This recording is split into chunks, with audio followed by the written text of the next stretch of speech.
Today I wanted to talk essentially about how I got into this way of eating and the transition that I had between regular Australian eating and primal paleo eating. I'm going to start using primal and paleo pretty much interchangeably. Basically, when I use those words and I don't actually say paleo diet or primal blueprint, I mean just caveman eating in general. And if my previous video that I uploaded, I kind of explained the difference between the two terms, but everyone uses them interchangeably, so I'm going to as well. I started on this journey of food about a year and a half ago now, so 18 months ago. I was tired all the time. I had gone through a very stressful period finishing up university, and I was having issues just dealing with stress. I would find that like my feet would go numb sometimes or feel a bit like they were buzzing, or I would be tired, or I would get headaches, or sometimes I just couldn't deal with something and I just have to stop doing it and do it later. Or I don't know, there was a lot of like weird, like heart palpitations as well. There was a load of weird symptoms that somebody in their early 20s probably shouldn't be having if they are fit and healthy. And I wasn't super overweight. I was sort of probably a size or two bigger than what I am now, but I wasn't obese and I wasn't super unhealthy. I exercised a little bit, not a load, but I guess I was just average in every single kind of way. And I didn't feel attractive in my own body. I didn't feel like a sexy person. I just felt like an average person. And average in my mind at that time was boring. And so I found out about a friend of mine that was doing this diet because she'd been diagnosed with some spine issue. And in order to stop the inflammation in her spine, she'd gone off grains, she'd gone off dairy, she'd gone off sugar, the lot.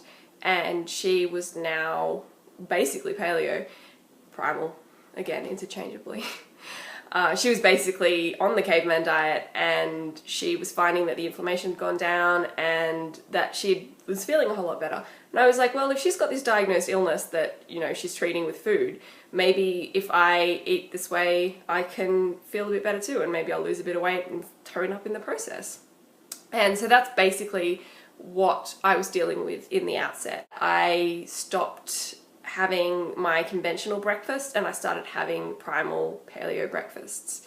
And in order to do that, I started having smoothies and I started having omelets and like eggy kind of fry up type things.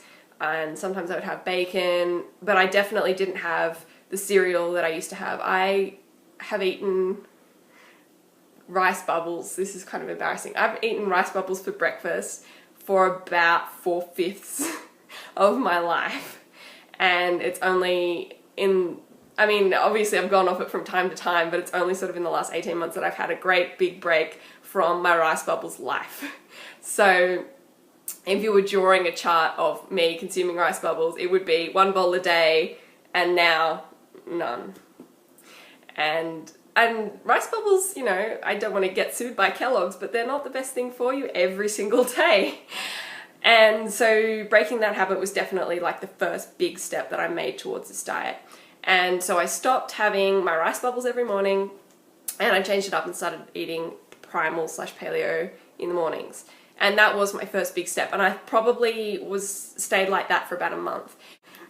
I basically ate a healthy primal breakfast and then a regular lunch and dinner for a couple of months. And I was definitely finding that I was slightly less obsessed with breakfast. Up until that point, similar to my mum actually, would find that if I was even, you know, half an hour late eating breakfast, I'd be like, oh my God, I have to have something or I'm gonna faint. And I found that was actually going away, and I think it's because I wasn't relying quite so much on carbohydrates to keep me fueled in the mornings, and I knew that the protein and the fat would sort of last a bit longer in my system and I wouldn't have to. And I mean, rice bubbles, like you churn it up in 10 minutes, you're hungry again after, 10 minutes after eating it. So yeah, definitely I found that I was changing in the way that I wasn't so starving all the time and didn't need to snack quite as much in the mornings anymore after I would have my breakfast. After a few months of doing that, I switched up. I think I was lunch actually afterwards. Dinner's always been a fairly primal affair with me. I usually have like roast dinners with vegetables, or I'll have a steak with salad, or a barbecue kind of dinner. I always eat a lot of fish. I was raised on basically borderline Mediterranean diets, so most of what I was eating at dinner time at least was fairly paleo/primal anyway. I was obviously still having like regular salad dressings and that sort of thing, and now I've phased that out. But with dinner, I didn't feel like I needed to do a whole lot, and lunch was sort of my main target after I'd perfected breakfast. So I switched up lunch next, and I stopped having my white bread sandwiches, and I started eating more healthy lunches. I was having kind of salads, definitely were probably the backbone of my early lunches, but as I started to introduce kind of more meat into my lunch as well, I found that that was definitely lasting me longer, and I wasn't tempted to snack in the afternoon. That said, I still do snack a little bit, but it's usually with nuts or with fruit. So yeah. Anyway, so after about 5 months, I realized that I'd actually lost a fair bit of weight, and I took sort of what I consider to be my after picture, because it's sort of the bulk of change between 2 and 5 months into it. The first couple of months, obviously, I was only changing up breakfast, and I did lose a bit of weight at that point, but the before and after pictures that I'm about to show you guys, you definitely see the difference. So here are the pictures. Okay, these are my before and after photos. I've posted these online before, so you may have seen them, but the one on the left is 2 months into the primal eating diet. I'd lost a little bit of weight by this point from when I started 2 months prior to that photo, but this is sort of the first time that I felt comfortable taking a photograph and actually putting it on the internet or sharing it with everyone. I never took any photos before this, and the image on the right is about 3 months later, 5 months into the paleo diet. And as you can see, I gain a lot of weight on my tummy and on my hips and on my upper thighs, and it doesn't take much for that to go away completely.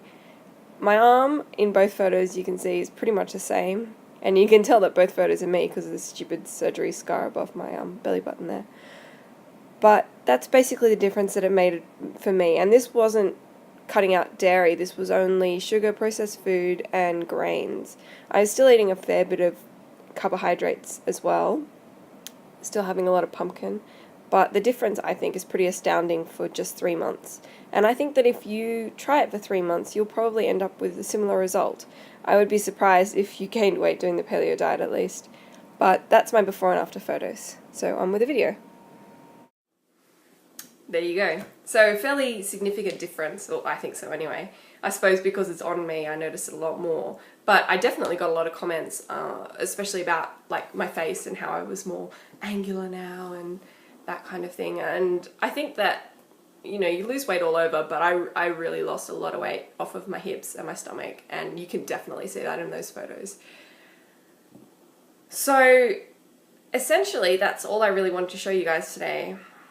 I definitely recommend changing up your breakfast routine first, followed by lunch, followed by dinner, because dinner is usually a fairly minor offender anyway, and it's breakfast and lunch that are definitely going to be the high grain, high sugar intake meals, and then snacks after that. I think that by doing it meal by meal, it's not like, oh, today I'll have a cheat, or, you know, it's not that big a deal if I have this for lunch or that for lunch. If you've made the commitment, okay, I'm now having primal breakfast. Okay, I am now having primal breakfast and primal lunch. Okay, I am now having primal breakfast, lunch, and snacks. Okay, now everything I eat.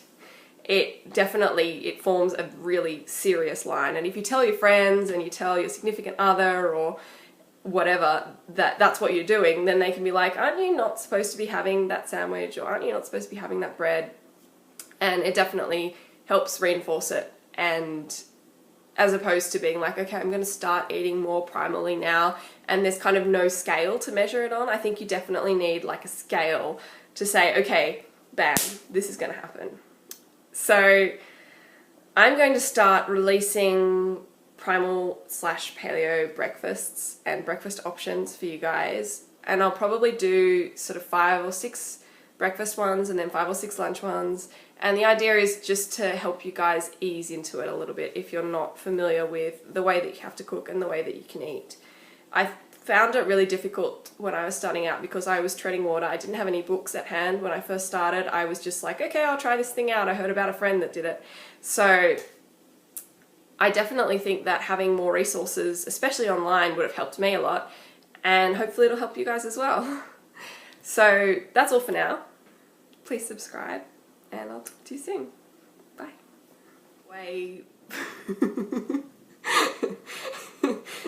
Seriousness.